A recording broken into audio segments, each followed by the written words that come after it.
এজন ভাল অধ্যক্ষ বুলি মানুহে কাক মানি লয় তেতিয়া দেখা গৈছিল যে ভাল অধ্যক্ষ হ'বৰ কাৰণে এক নম্বৰটো নিৰপেক্ষতা কিন্তু ক্ৰিটিক্যালি চাওঁতে দেখা গৈছিল যে তিনিটা বস্তু ভাল অধ্যক্ষৰ ক্ষেত্ৰত দেখা দিয়ে এটা হ'ল যে গণতান্ত্ৰিকভাৱে সিদ্ধান্ত তেওঁ গ্ৰহণ কৰাৰ পূৰ্ণ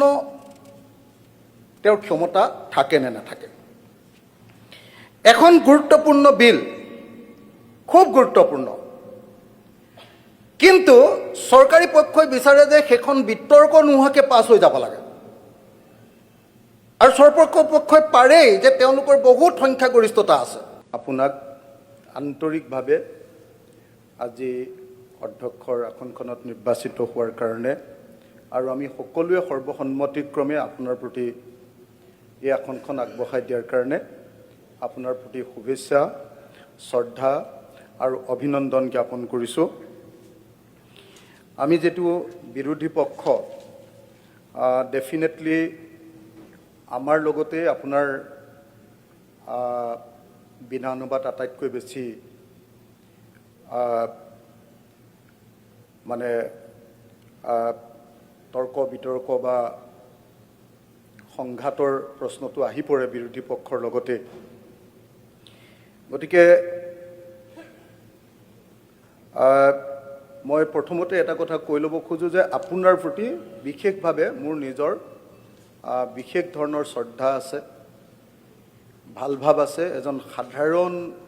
জীৱন যাপন কৰা মানুহ হিচাপে খুব ভাল শ্ৰদ্ধাৰ ভাৱ আছে আৰু আপুনি মোক জীৱনত এটা সহায়ো কৰি থৈছে সেইটো হ'ল যে আমাৰ শিৱসাগৰ সমষ্টিৰ কাৰণে আমি ধান ক্ৰয় কেন্দ্ৰ এটা আৰু মিল এটা যেতিয়া বিচাৰিছিলোঁ এবাৰ তেতিয়া অসমৰ মুখ্যমন্ত্ৰী ডাঙৰীয়াক মই তেখেতক অনুৰোধ জনাইছিলোঁ এটো দিব লাগে বুলি আৰু তেতিয়া আপুনিও তাৰ মন্ত্ৰী আছিলে মই আপোনাকো ৰিকুৱেষ্ট কৰিছিলোঁ আপোনালোক দুইজনৰ অনুমতি সাপেক্ষে মই শিৱসাগৰৰ কাৰণে আমাৰ সমষ্টিৰ কাৰণে আমাৰ খেতিয়ক ৰাইজৰ কাৰণে ধান ক্ৰয় কেন্দ্ৰ এটা ৰাইচ প্ৰক্ৰিয়ৰমেণ্ট চেণ্টাৰ এটা আৰু এটা অতি বিখ্যাত মিল পাবলৈ সক্ষম হৈছিলোঁ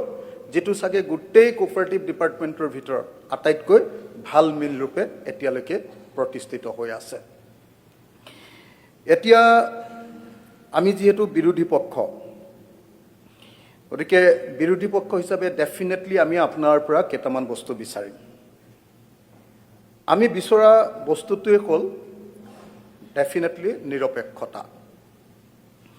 আমি দেখিছোঁ যে ভাৰতৰ সংসদীয় ইতিহাসত যিসকল অধ্যক্ষ হৈছে সেই অধ্যক্ষসকলে বিশেষ ধৰণৰ যিকেইজন আটাইতকৈ গোটেই ভাৰতীয় সংসদীয় ইতিহাসৰ আটাইতকৈ উজ্জ্বলতম অধ্যক্ষ সেই অধ্যক্ষকেইজনে বিশেষভাৱে আমি দেখিছোঁ যে তেখেতসকলৰ জীৱন পৰিক্ৰমা সঁচাকৈ এটা নিৰপেক্ষ ধ্যান ধাৰণাৰ ওপৰত প্ৰতিষ্ঠিত সেইকাৰণে অধ্যক্ষ পদটো সম্পৰ্কে ব্ৰিটিছ সংসদত এটা বাক্য আছে আমাৰ গোটেই পৃথিৱীৰে সংসদবিলাকৰ পিতৃ সংগঠন হিচাপে চোৱা বা মাতৃ সংগঠন হিচাপে সংসদ হিচাপে চোৱা ব্ৰিটিছ সংসদৰ এটা বাক্য আছে যে the speaker represents the house itself স্পিকাৰজনে অকল হাউচকহে ৰিপ্ৰেজেণ্ট কৰে তেখেতে আন কোনো ব্যক্তি কোনো দল কোনো সংগঠন বা অন্য কোনো পাৰ্টিক কেতিয়াও ৰিপ্ৰেজেণ্ট নকৰে আৰু সেইকাৰণে আমি দেখিছিলোঁ যে ভাৰতবৰ্ষৰ লোকসভা যেতিয়া প্ৰতিষ্ঠা হৈছিলে প্ৰথমজন লোকসভাৰ যিজন স্পিকাৰ আছিলে GV মাভলেংকাৰ তেখেতে আনকি জৱাহৰলাল নেহৰুৰ সন্মুখতো জৱাহৰলাল নেহৰু ভাৰতবৰ্ষৰ ভিতৰত এতিয়ালৈকে চোৱা চাগে আটাইতকৈ প্ৰভাৱশালী প্ৰধানমন্ত্ৰী আছিলে তেখেতৰ সন্মুখতো আনকি নিৰপেক্ষতা ইমান ষ্ট্ৰিক্টকৈ মেইনটেইন কৰাইছিলে যে গোটেই ভাৰতবৰ্ষৰ সংসদীয় ইতিহাসত তেখেতৰ নামটো সেইকাৰণে সদায় স্পিকাৰ বুলি ক'লে তেওঁৰ নামটোৱে এক নম্বৰত সদায় উঠে তাৰপাছত দ্বিতীয় যিজন স্পীকাৰ হৈছিলে সেই স্পীকাৰজনৰ নাম আছিলে নীলম সঞ্জীৱ ৰেড্ডী।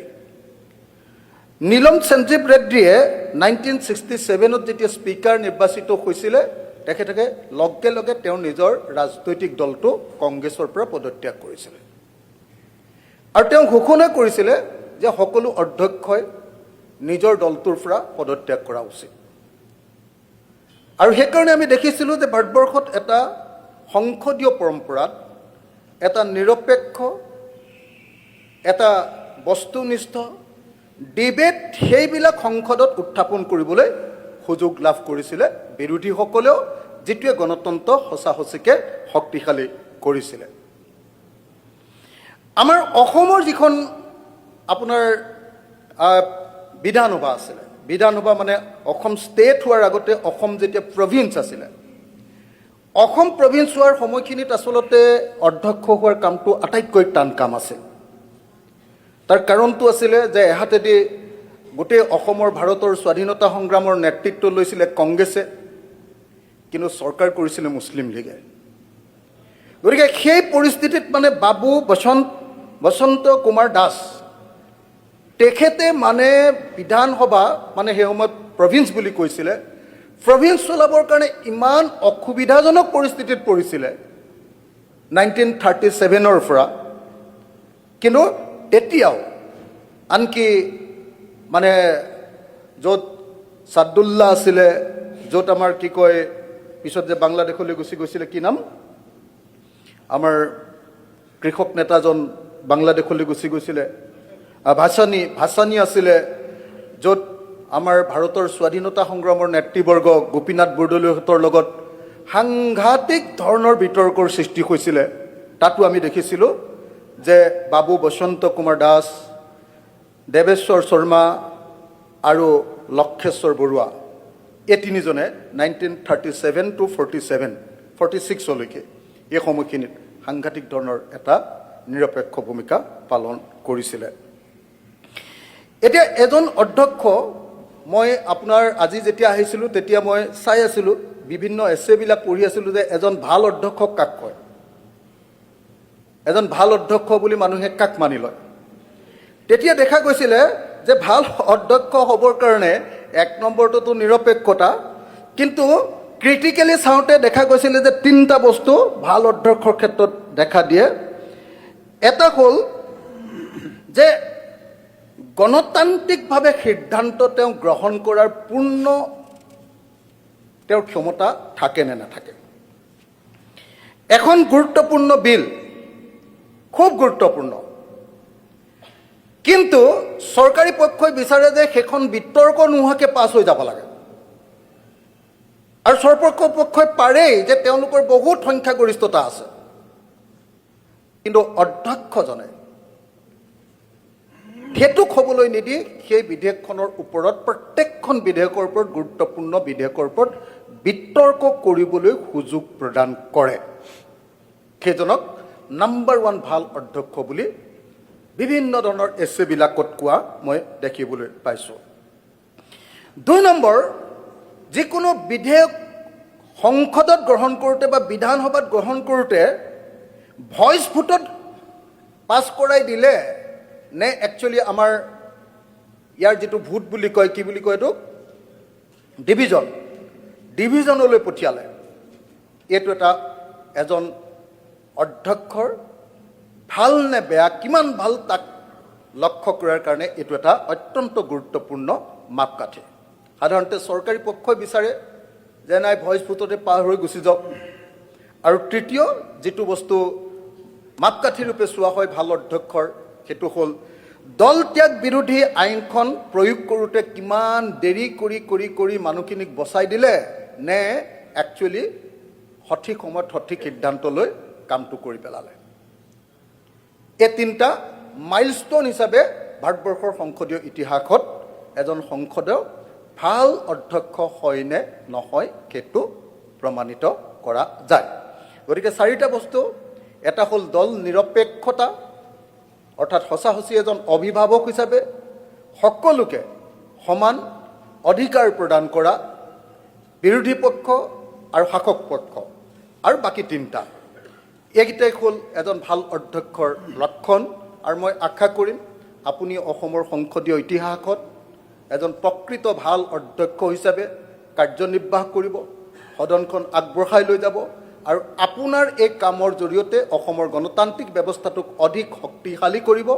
এই আশা কৰি মই আকৌ এবাৰ ৰাইজৰ দলৰ 2জন বিধায়কৰ তৰফৰ পৰা আপোনাৰ প্ৰতি শুভেচ্ছা জনাইছোঁ, অভিনন্দন জনাইছোঁ। ধন্যবাদ। জয় আই অসম।